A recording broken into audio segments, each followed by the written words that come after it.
Hello everyone, welcome to our channel. आज हम आपके लिए लेकर के आए हैं रिसर्च मेथडोलॉजी के टॉप 50 क्वेश्चंस मोस्ट इम्पॉर्टेंट, जो कि आपके अपकमिंग एग्जाम्स में काफ़ी हेल्पफुल होने वाले हैं। तो देर न करते हुए शुरू करते हैं आज की वीडियो। पहला क्वेश्चन आपकी स्क्रीन पर है। आपको इनमें से एक ऑप्शन यहाँ पे भरना है। इज ए सेंस ऑब्जर्वेशन, एक भावना अवलोकन है। इनमें से कौन सा ऑप्शन राइट होगा? परिकल्पना, सिद्धांत, तथ्यात्मक या फिर अवधारणा। तो यहाँ पर जो राइट हो जाएगा वो हो जाएगा concept. Concept is a sense of observation. First option यहाँ पर राइट हो जाएगा। नेक्स्ट क्वेश्चन देखते हैं। Any tentative statement which is liable to prove or disprove is a. कोई भी स्थायी कथन जो सिद्ध करने या असिद्ध करने के लिए उत्तरदायी है वो एक है हाइपोथेसिस, कॉन्सेप्ट या फिर फैक्ट, यानी कि परिकल्पना, अवधारणा, सिद्धांत या फिर तथ्य। तो एक ऐसा कथन जो कि सिद्ध करने के योग्य है, जो कि प्रूव किया जा सकता है, उसको हम क्या बोलते हैं? उसको हम बोलते हैं हाइपोथेसिस। नेक्स्ट क्वेश्चन है।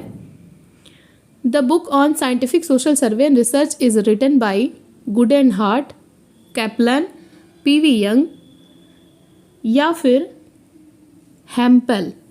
तो यहाँ पर राइट आंसर हो जाएगा scientific social survey and research. ये जो पुस्तक है ये लिखी गई है पीवी यंग के द्वारा। नेक्स्ट क्वेश्चन है। Research conducted for the purpose of developing scientific theories is known as. वैज्ञानिक सिद्धांतों को विकसित करने के उद्देश्य से किए गए अनुसंधान को किस रूप में जाना जाता है? अप्लाइड रिसर्च कहेंगे, बेसिक रिसर्च कहेंगे, इंडिविजुअल रिसर्च कहेंगे या फिर एक्शन रिसर्च कहेंगे। तो एक ऐसी रिसर्च जिसको कि सिद्धांतों को विकसित करने के उद्देश्य से किया जाता है तो उसको बोलते हैं हम बेसिक।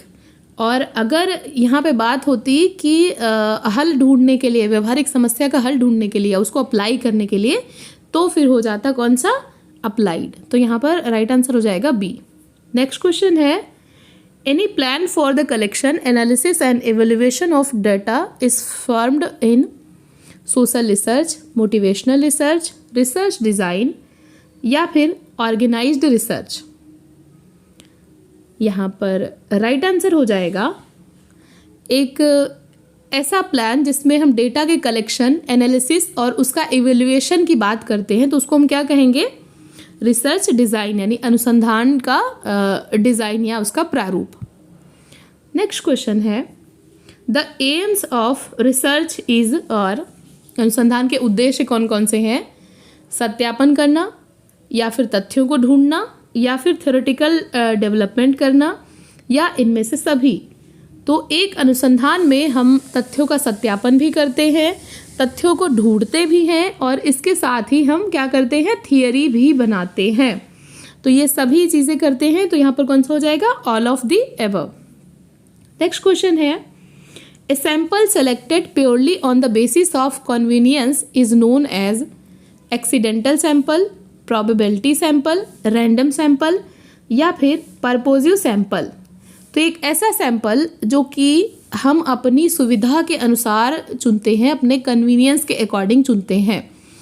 तो अब यहाँ पर देखो, सुविधा निदर्शन तो है नहीं, तो यहाँ पर कौन सा हो जाएगा? एक्सीडेंटल सैंपल, कि हमें अपनी सुविधा के अनुसार जो हमारे सामने आ गया, जो हमें मिल गया, हमने उसको एज ए सैंपल चूज कर लिया। तो यहाँ पर ए राइट हो जाएगा। नेक्स्ट क्वेश्चन है। The term ethnomethodology is coined by Peter Berger, Harold Garfinkel, Alfred Schutz, E Goffman. तो एथनोमेथोडोलॉजी जो टर्म है ये किसने दी थी? तो बहुत ही आसान सा प्रश्न है, ये दिया है हेरोल्ड गारफिंकल ने। अगला प्रश्न है। कंपैरेटिव मेथड किसने यूज़ किया था? जो तुलनात्मक विधि है इसको किसके द्वारा यूज़ किया गया था? पॉजिटिविस्ट यानी प्रत्यक्षवादियों के द्वारा या फिर विसरणवादियों के द्वारा, यानी जो प्रसारवादी होते हैं, या फिर जो उद्विकासवादी होते हैं, या इनमें से कोई नहीं।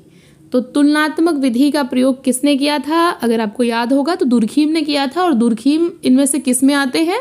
तो वो माने जाते हैं प्रत्यक्षवाद में। तो यहाँ पर ए जो ऑप्शन है ये राइट हो जाएगा। दुर्खीम और कॉम्टे दोनों ने ये तुलनात्मक विधि के बारे में बताया है और यहाँ पर प्रत्यक्षवादी जो है ये राइट आंसर हो जाएगा। अगला प्रश्न है, which of the following is not regarded as the characteristic feature of scientific method. इनमें से किसे वैज्ञानिक विधि की विशेषता के रूप में नहीं माना जाता? रिलायबिलिटी, वैलिडिटी, रिप्लिकेबिलिटी या फिर कॉमन सेंस ऑब्जर्वेशन। इनमें से कौन सा है जिसको कि एक साइंटिफिक मेथड का फीचर नहीं माना जाता है? तो अगर हम वैज्ञानिक विधि की बात कर रहे हैं तो विश्वसनीयता तो होनी ही चाहिए और वैधता भी होनी चाहिए, और क्या है वो रिप्लिकेबिलिटी यानी उसकी प्रतिकृति भी होनी चाहिए। लेकिन कॉमन सेंस ऑब्जर्वेशन को हम एक आवश्यक विशेषता के रूप में नहीं मान सकते हैं। तो यहाँ पर ये जो है रॉन्ग ऑप्शन हो जाएगा और यही आपका राइट आंसर है। नेक्स्ट क्वेश्चन है, which one of the feature is not correct in objective method. वस्तुनिष्ठ विधि में इनमें से कौन सी विशेषता सही नहीं है? तो scientific analysis, deductive in nature यानी कि निगमनात्मक प्रकृति, उसके बाद वेरिफिकेशन एंड देन है सब्जेक्टिव एक्सप्लेनेशन। तो यहाँ पर बात हो रही है कि ऑब्जेक्टिव जो मेथड है उसकी इनमें से कौन सी विशेषता नहीं है। तो ऑब्जेक्टिविटी की बात हो रही है तो ऑब्वियसली साइंटिफिक एनालिसिस तो होगा ही होगा और डिडक्टिव इन नेचर भी होगा, उसके बाद सत्यापन भी होता है। लेकिन सब्जेक्टिव एक्सप्लेनेशन अगर आ गया तो फिर ऑब्जेक्टिव मेथड ही कहाँ रहा ना, वो तो फिर सब्जेक्टिव मेथड आ गया। तो यहाँ पर सब्जेक्टिव एक्सप्लेनेशन जो है ये ऑब्जेक्टिव मेथड का यानी वस्तुनिष्ठ विधि का विशेषता नहीं है, तो ये गलत हो जाएगा। नेक्स्ट क्वेश्चन है, inferring about the whole population on the basis of the observations made on a small part is called deductive interference, inductive interference, objective interference या फिर pseudo interference। तो यहाँ पर राइट आंसर होगा, अगर हम एक छोटे से हिस्से पर अवलोकन करते हैं उसके बाद पूरी आबादी को उसी बेसिस पे हम अनुमान लगाते हैं। तो देखो इंडक्टिव मेथड जो होता है उसमें हमेशा विशेष यानी एक छोटा स्थान से एक सामान्य की तरफ हम जाते हैं। तो विशिष्ट से सामान्य की तरफ जा रहे हैं तो यहाँ पर कौन सा हो जाएगा? यहाँ पर हो जाएगा इंडक्टिव इंटरफेरेंस, बी यहाँ पर राइट हो जाएगा। नेक्स्ट क्वेश्चन है, who said social research is a systematic method of exploring, analysing and conceptualising social life. तो ये जो परिभाषा है सामाजिक अनुसंधान को सामाजिक जीवन की खोज, विश्लेषण और धारणा का व्यवस्थित तरीका किसने बताया है? पीवी यंग, जी लुंडबर्ग, डी स्टेनवेंसन या फिर ई अल्पोर्ट। तो यहाँ पर जो राइट आंसर हो जाएगा वो हो जाएगा पीवी यंग। ये परिभाषा पीवी यंग की है। अगला क्वेश्चन है, the reliability of data is not associated with. Data की जो विश्वसनीयता है वो किसके साथ संबद्ध नहीं है? Test retest reliability, internal consistency reliability या फिर स्प्लिट ऑफ रिलायबिलिटी या कंटेंट लेवल रिलायबिलिटी। तो जो डेटा की विश्वसनीयता है इनमें परीक्षण, पुनः परीक्षण विश्वसनीयता आती है, आंतरिक संगतता विश्वसनीयता ये भी आती है और विभाजित अर्ध विश्वसनीयता ये भी आती है। लेकिन सामग्री स्तर विश्वसनीयता यानी कि कंटेंट लेवल पे जो रिलायबिलिटी है वो डेटा की रिलायबिलिटी से संबंधित नहीं है। तो यहाँ पर कौन सा राइट हो जाएगा? डी ऑप्शन जो है आपका राइट हो जाएगा। अगला क्वेश्चन है, which of the following is not a type of probability sampling. निम्नलिखित में से कौन सा इसमें संभावित जो निदर्शन है उसका प्रकार नहीं है? तो रैंडम सैम्पलिंग बिल्कुल है, सिस्टमैटिक सैम्पलिंग ये भी है और रेगुलर इंटरवल सैम्पलिंग ये भी है। लेकिन स्नोबॉल जो सैम्पलिंग है ये प्रोबेबिलिटी सैम्पलिंग का प्रकार नहीं है, ये नॉन प्रोबेबिलिटी सैम्पलिंग का प्रकार माना जाएगा। अगर आपको सैम्पलिंग नहीं समझ आ रही तो मेरी सैम्पलिंग की एक वीडियो है जिसमें मैंने इसके सभी प्रकारों को बहुत ही अच्छे तरीके से समझाया है, तो उसको आप देख सकते हैं। अभी यहाँ पर आपको वीडियो के लास्ट में उसका लिंक मिल जाएगा। नेक्स्ट क्वेश्चन है, when high scores on one variable coincides with low scores on the other, it is a case of inverse relationship, positive relationship, curvilinear relationship या फिर नो रिलेशनशिप। जब एक चर उच्च स्कोर और दूसरा कम स्कोर के साथ में मेल खाता है तो उसको हम क्या कहेंगे, एक उच्च है एक निम्न है, उसको हम क्या कहेंगे, इनवर्स रिलेशनशिप यानी कि विपरीत संबंध। अगला क्वेश्चन है, which method is most commonly associated with a lack of informed consent. इनमें से कौन सी विधि सूचित सहमति की कमी से जुड़ी होती है? कन्वर्ट ऑब्जर्वेशन यानी कि गुप्त अवलोकन, और संरचित साक्षात्कार, या फिर गुणात्मक सामग्री विश्लेषण, या फिर गहन साक्षात्कार। तो इनमें से कौन सी है जिसमें कि हम जिसका अवलोकन कर रहे हैं उसको हम सूचित नहीं करते, उसकी सहमति नहीं होती है वहाँ पर? लैक ऑफ इन्फॉर्म्ड कंसेंट, तो उसकी हम सहमति नहीं ले रहे, मतलब हम चुपके से अवलोकन कर रहे हैं यानी कि गुप्त अवलोकन। नेक्स्ट क्वेश्चन है, experimental method refers to data collected from field work, record resources, available published material, या फिर data collected in controlled condition. तो प्रयोगात्मक विधि जो है इसमें एकत्र किए गया कौन सा डेटा होता है? एक्सपेरिमेंटल मेथड में हम कौन सा डेटा जो है कलेक्ट करते हैं?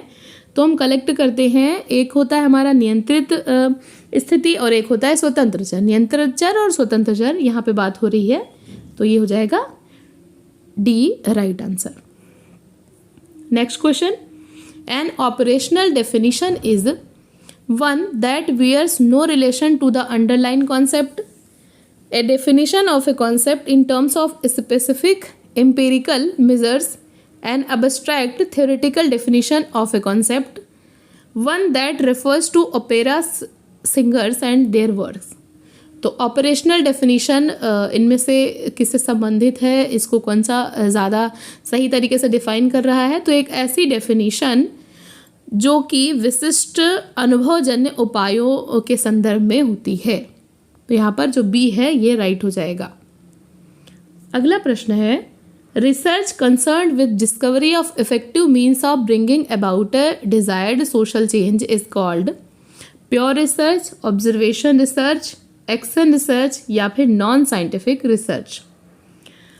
तो एक ऐसी रिसर्च जो कि सामाजिक परिवर्तन लाने के लिए हम इफेक्टिव साधन खोजने की कोशिश करते हैं। तो जहाँ पर प्योर होगा तो वहाँ पर हम अप्लाई करने की कोशिश नहीं करेंगे, ऑब्जर्वेशन होगा ये भी नहीं होगा, फिर नॉन साइंटिफिक ये भी नहीं होगा। तो एक्शन रिसर्च है जहाँ पर हम किसी समस्या का त्वरित समाधान ढूंढने के लिए उसको करते हैं। तो यहाँ पर सी जो है राइट हो जाएगा। अगला क्वेश्चन है, the research method helpful in obtaining generalization about a large population is case study method, survey method, experimental method, या फिर नरेटिव मेथड। तो जहाँ पर हम एक बड़ी पॉपुलेशन का सामान्यीकरण करते हैं तो वहाँ पर हम कौन सा मेथड यूज़ करते हैं? तो बहुत बड़े एरिया में आपको करना है तो आप केस स्टडी तो बिल्कुल नहीं कर सकते हैं, एक्सपेरिमेंट भी नहीं कर सकते हैं। क्या करेंगे हम? सर्वे करेंगे। सर्वे मेथड वहाँ पर उपयोगी होता है। नेक्स्ट क्वेश्चन है, how many cells will be there in a table of 2/6? 12, 4, 6, 8। तो यहाँ पर राइट आंसर हो जाएगा 12। अगला प्रश्न है, the most important feature of good sample. एक अच्छा निदर्शन की सबसे महत्वपूर्ण विशेषता क्या होती है? कि उसकी क्वांटिटी छोटी हो, क्वांटिटी बड़ी हो, करेक्ट रिप्रेजेंट करे वो चीज़ों को, या फिर इनमें से कोई नहीं। तो एक अच्छे सैंपल की विशेषता क्या हो जाएगी? कि वो पूरे जो होल है उसका समग्र का सही तरीके से प्रतिनिधित्व करे। तो करेक्ट रिप्रेजेंटेटिव, यहाँ पर सी राइट हो जाएगा। अगला क्वेश्चन है, before and after observation are made in those studies which follow. Before and after जो ऑब्जर्वेशन है वो किन अध्ययनों में किया जाता है?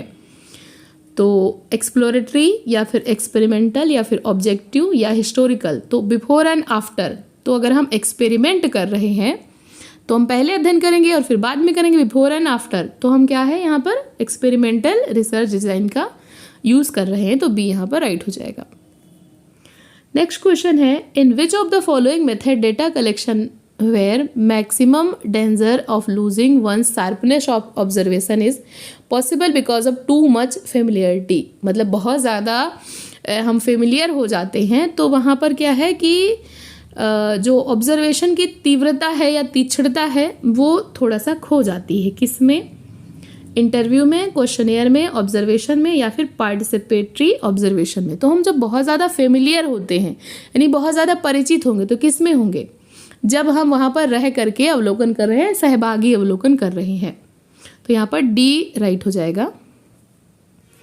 अगला क्वेश्चन है, purpose of case study method is to generalized phenomena, to explore desired relation of a phenomena, to explore maximum possible relation of a phenomena, to relate it to select relationship of a phenomena. तो अगर हम case study कर रहे हैं तो हमारा मुख्य उद्देश्य क्या होता है?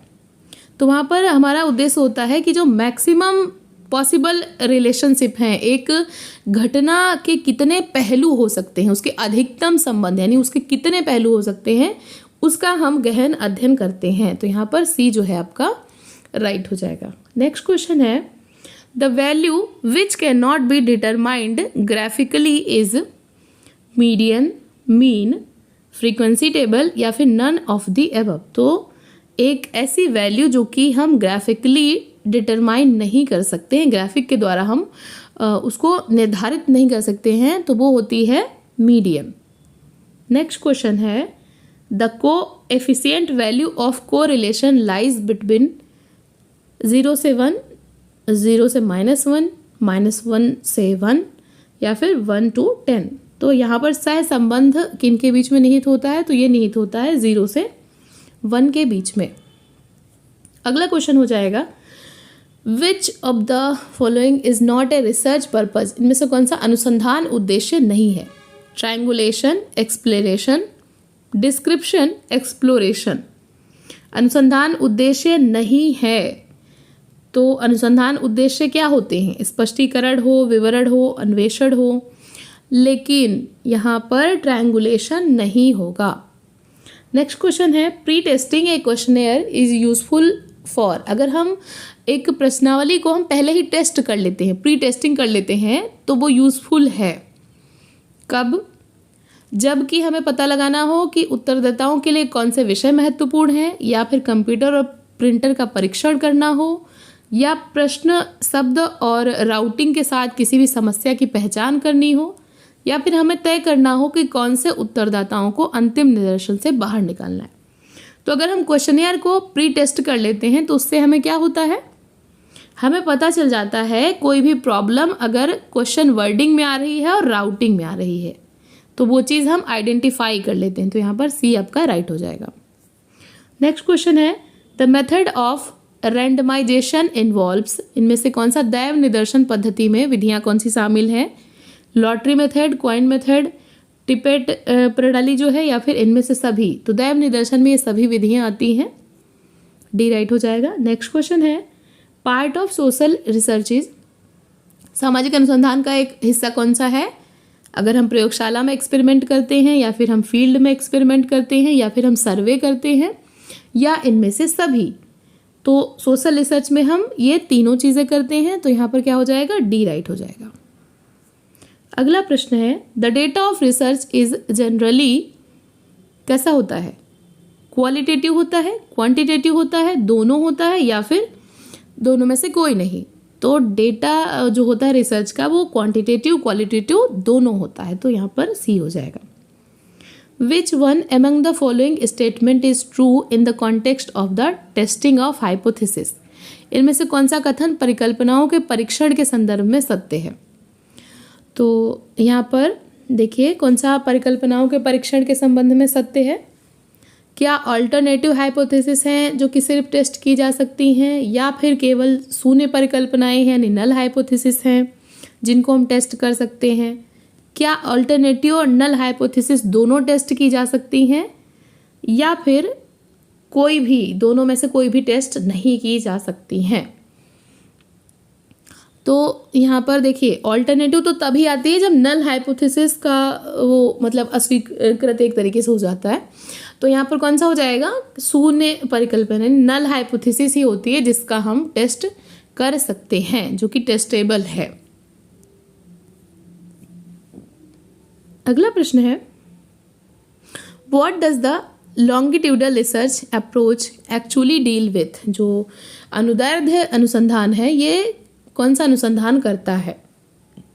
वर्ड है लॉन्गिट्यूडल, यानी कि आप वर्ड से ही समझ सकते हैं लॉन्ग टर्म के लिए बात हो रही है, यानी दीर्घकालिक अनुसंधान की बात हो रही है, जब लंबे समय के लिए हम अनुसंधान करते हैं। बी यहाँ पे राइट हो जाएगा। नेक्स्ट क्वेश्चन है evolution research is concerned with, अगर हम मूल्यांकन अनुसंधान की बात करते हैं तो इसमें क्या अध्ययन किया जाता है? तो मूल्यांकन की बात हो रही है, तो देखो इनमें से कौन सा सही हो जाएगा? तो यहाँ पर पहला जो ऑप्शन है कि हम कितनी अच्छी तरह से कार्य कर रहे हैं, यहाँ पर देखो एवोल्यूशन की बात आ रही है तो अच्छा बुरा होना चाहिए ना, तो यहाँ पर ए राइट हो जाएगा। नेक्स्ट क्वेश्चन है the conclusion finding of which type of research can not be generalized to other situations, किस प्रकार के जो निष्कर्ष हैं शोध के वो अन्य स्थितियों में सामान्यीकृत नहीं किए जा सकते हैं। तो जब हम हिस्टोरिकल रिसर्च की बात करते हैं तो हिस्टोरिकल रिसर्च के जो निष्कर्ष हैं वो हम अन्य स्थितियों में सामान्यीकृत नहीं कर सकते हैं। डी यहाँ पर राइट हो जाएगा।